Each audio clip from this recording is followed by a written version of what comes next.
Bueno, entonces creo que podemos iniciar con esta pequeña ceremonia de bienvenida.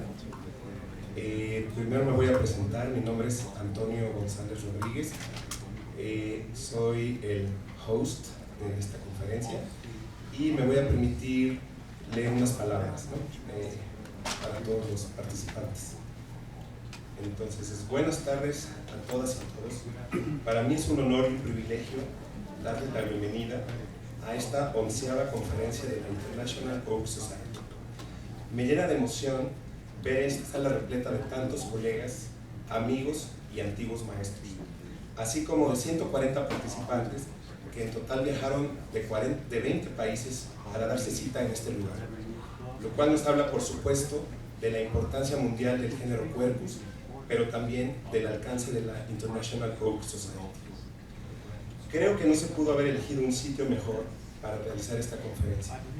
Como saben, México es un país con una impresionante diversidad biológica y cultural, y el estado de Oaxaca sobresale particularmente en estos dos aspectos. En un territorio de más o menos 90,000 kilómetros cuadrados, es decir, más o menos el tamaño de Portugal, reúne más de 9,000 especies de plantas, que de hecho son el 40% de las especies de plantas que hay en todo el territorio mexicano. Esta impresionante riqueza de especies se debe a una fisiografía muy compleja que combina grandes cadenas montañosas con la presencia de valles y cañadas, lo que posibilita el desarrollo de selvas altas y medianas, bosques templados de pino, encino y pino-encino, bosques de niebla, matorrales xerófitos y pastizales. Los encinos alcanzan aquí también su máxima diversidad, con una presencia de aproximadamente 54 especies en el estado. La riqueza cultural tampoco se queda atrás, pues Oaxaca es el hogar de numerosos pueblos indígenas, entre los que destacan los zapotecos, los mixtecos, triquis, mazatecos, mixes, chontales, entre otros, que hablan otras tantas lenguas con numerosas variantes. Oaxaca también es un centro clave del origen y domesticación del maíz, según la evidencia arqueológica encontrada en sitios como la famosa cueva de Huilañaquis, que datan de más de 6,000 años. Estas son algunas de las razones por las que consideré un acierto la propuesta que me hizo hace más o menos 3 años, Beatriz Chassé, de organizar en conjunto esta conferencia en Oaxaca. Por supuesto, después de haber bebido bastantes mezcales en el centro de la ciudad, y en ese momento yo acepté muy gustosamente, sin saber en lo que me estaba metiendo. Pero espero que el esfuerzo haya valido la pena. Debo decir también que ser el anfitrión de esta conferencia ha sido un arduo trabajo, pero que lo he disfrutado intensamente, sobre todo porque tuve el gusto de trabajar codo con codo con un extraordinario comité organizador, conformado además de Beatriz por Amy Byrne, Phil Douglas, Dirk Gisbert, Dan Koska y Ryan Ross, además de nuestro presidente Rodríguez. También quisiera reconocer en este momento a los organizadores locales, Susana Alejandra, Iván Ortiz, y a mis colaboradores de la UNAM, Oscar de Luna, Sofía Zorrilla y Fernanda Siller, quienes además brindaron su apoyo para realizar los tradicionales pre- y post-tour asociados a esta conferencia.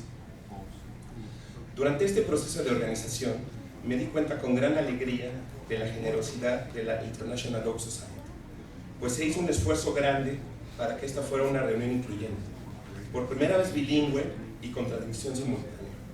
Se apoyó con recursos económicos a 46 participantes, sobre todo estudiantes, para que pudieran venir.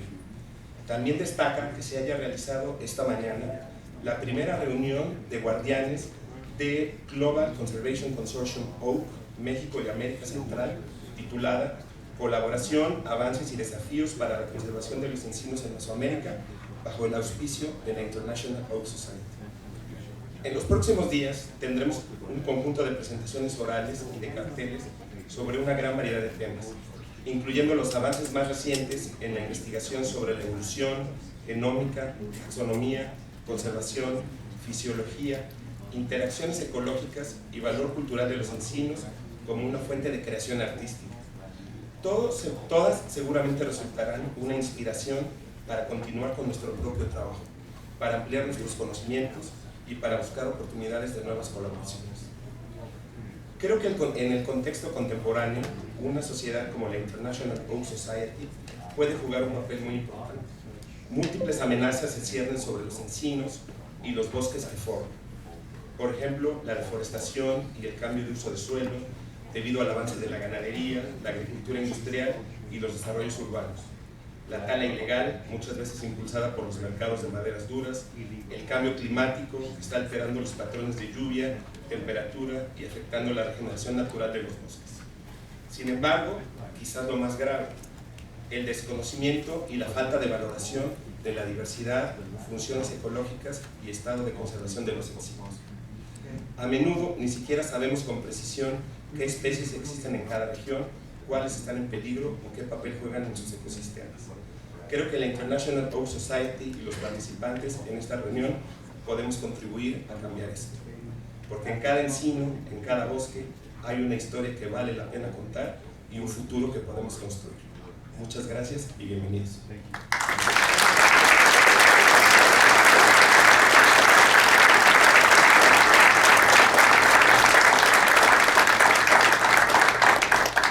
Gracias.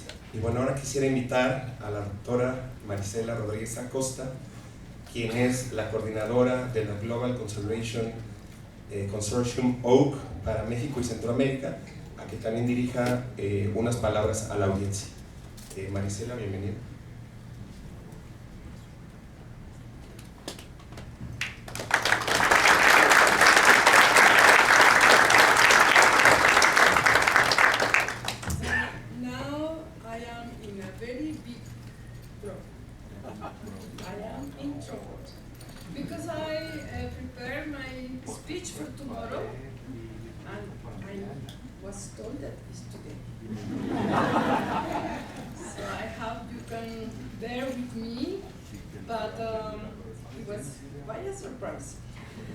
However, I will try to explain why we are here. Hopefully, in 15 minutes, it would be enough. It was like 2 years ago when I spoke with Amy Byrne, and I told Amy, I think we need to do a meeting. We need to know what the consortium is doing, in specific the Consortium for Conservation of Oaks, and we need to know where we are going to head in the next years. So we agree that it would be a good start to do it under the umbrella of the iOS. We are really grateful that thanks to the support, we could afford to bring our colleagues from several parts of the world. And specific, many from Mexico, but also some from Central America. So what we did today is, thanks to the effort of Morton Arboretum, which is the leader for the Global Consortium for Oak Conservation, and the iOS. So thanks to both. Of course, we started to work and we started to plan. And today we held the meeting. It was a very productive meeting all day, known as the satellite meeting. We presented today 19 presentations, which was very good for us. And the way we worked with them, it was first to talk about the north of Mexico, what we are doing. Then we organized the group in the center of Mexico, and we focused only, as you know, in priority species. We never are going to leave an oak behind, but our main priority are the priority, the endangered, the ones who we know very little. Then we talk about the southern oaks, and we finish with the Central America. So it was a very nice structured program, so everybody could understand what we saw. So first of all, I want to say the North is magnificent. It's a very, very good group. We have been working with them since several years ago now, and it's a very, for different reasons, it's a group who is prospering and is advancing and is heading to be like a key model, yeah, to inspire our work in the middle and in the south of Mexico. Oaks in the desert are totally different to the oaks in the south. When you travel through the forest, the tropical forest in Central America or south of Mexico, you are like in heaven, in paradise. You cannot reach the trees. And when you travel in the forest, in the desert, it's different. You start to be worried, really worried, because big extensions of scrubs and small trees and difficult weather, so that makes you feel the two parts of the oaks.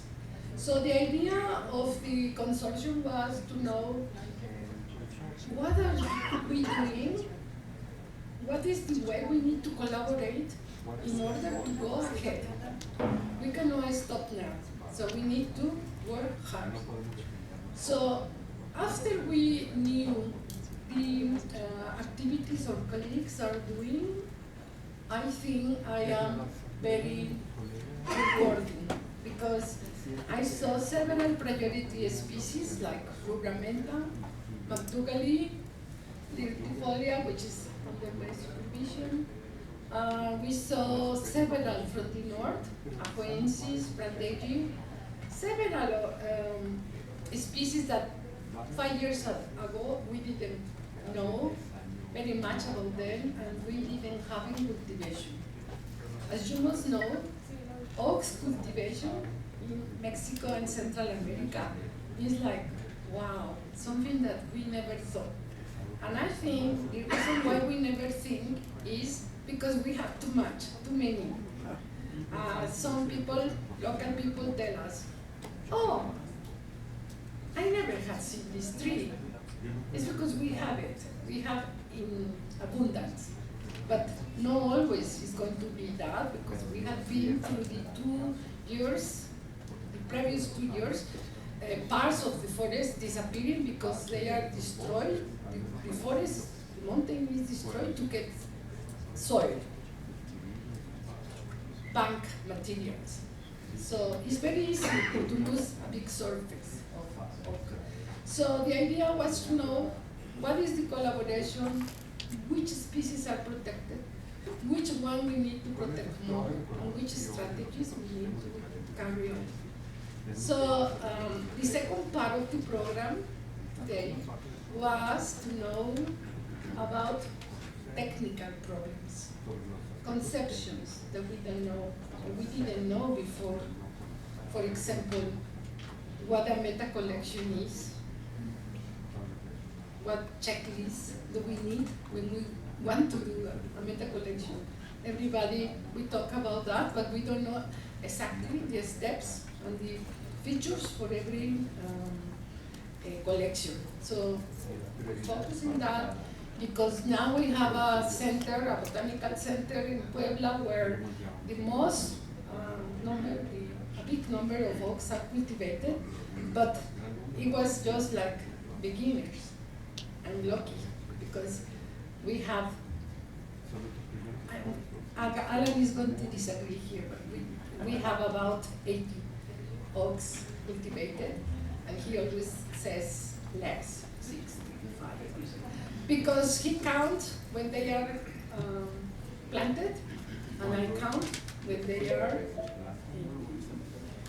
are already in the pot. We have learned through these years there is a lot of difference, and you, oak, professional, lovers, amateurs, enthusiastic, you must know that there is a lot of distance between the oak germinating in the pot until you have the oak growing in your garden or trading it in the nursery. So there is a lot of, there are many things that we need to do to guarantee the life of that small seed. We have learned that in the hard way. We had lost several species because we don't know how to do it, how to grow it. But we also have learned the other side of the oaks, the difficult one, the one not everybody knows. Oaks are in evolution, constant, and what we are facing is a lot of new things for us. Yes. And here I must say that Andrew Heath charmed me with his book because I really, really like the way he presents that kind of topics to people like me, which are no expert in evolution or phylogenetics. But I want to learn more because I have seen in the field how the oaks respond. And I was so pleased to see that it wasn't my neglect, it was the nature of oaks. So we did that. That was the second part of our meeting today. And we had the collaborators from, we had 33 attendants in our meeting. We had, as mentioned before, the 19 presentation, 8 posters, because we had so little time that maybe some of the colleagues wanted to explain a little more about the work. And you can see our 8 posters presented in the panels. And then we have a very interesting discussion about what do people think we should go ahead and do. So remember, our group is basically integrated by university people in several scales, like technological, local people. We work a lot with local people. We don't do anything without them. So we have an agreement. They need our help and we need theirs. So in that understanding is like some of you could visit our places where we are working and you could see the people, how friendly they are and how much they offer our help. Unfortunately, for time, you couldn't visit better places. Better places, I mean, where the cloud forest in this case, in this occasion, is totally conserved, very difficult to access.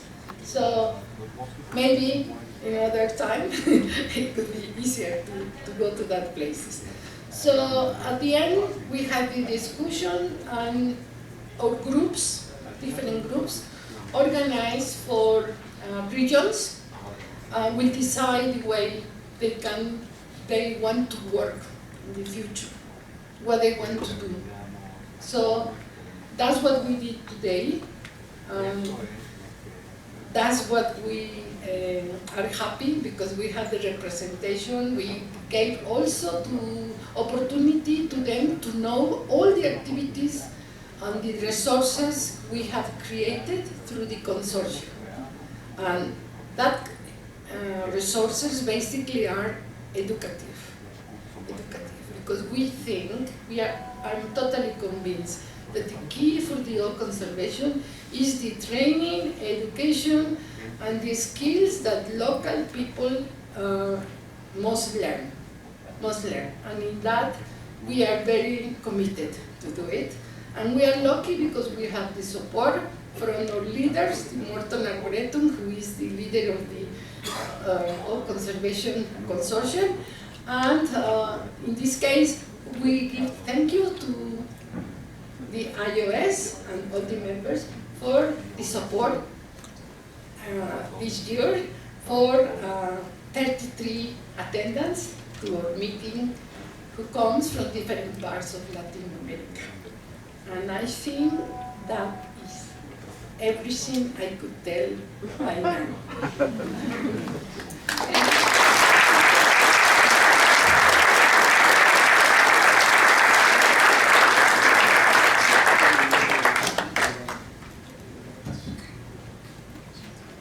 Okay, so now Nelly Pacheco is here. Okay, Nelly, who is a student, a doctoral student at UNAM from Oaxaca, from the Sierra Norte de Oaxaca, is going to read a land acknowledgement statement in recognition of the biocultural diversity of Oaxaca.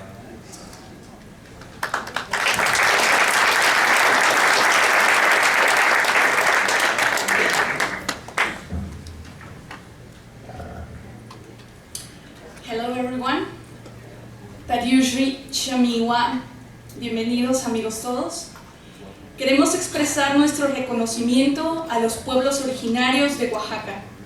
Zapotecos, mijes, chinantecos, mixtecos, mazatecos, chontales, chatinos, huaves, triquis, amuzgos, huicatecos, ixcatecos, chocholtecos, nahuas, zoques, tacuates, entre otros, por su invaluable legado biocultural.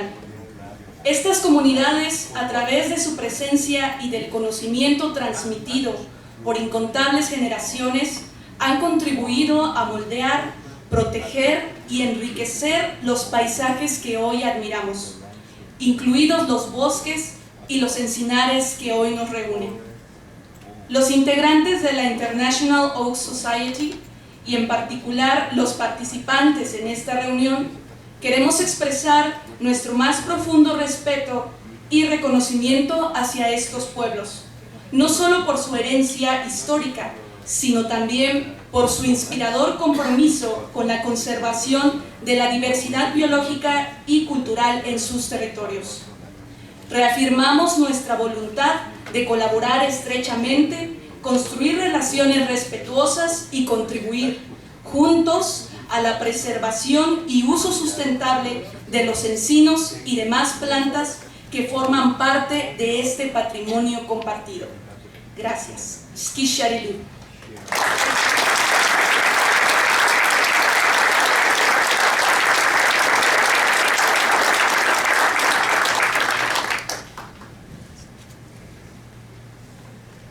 So, thank you. Now we will have a cocktail reception in a few minutes.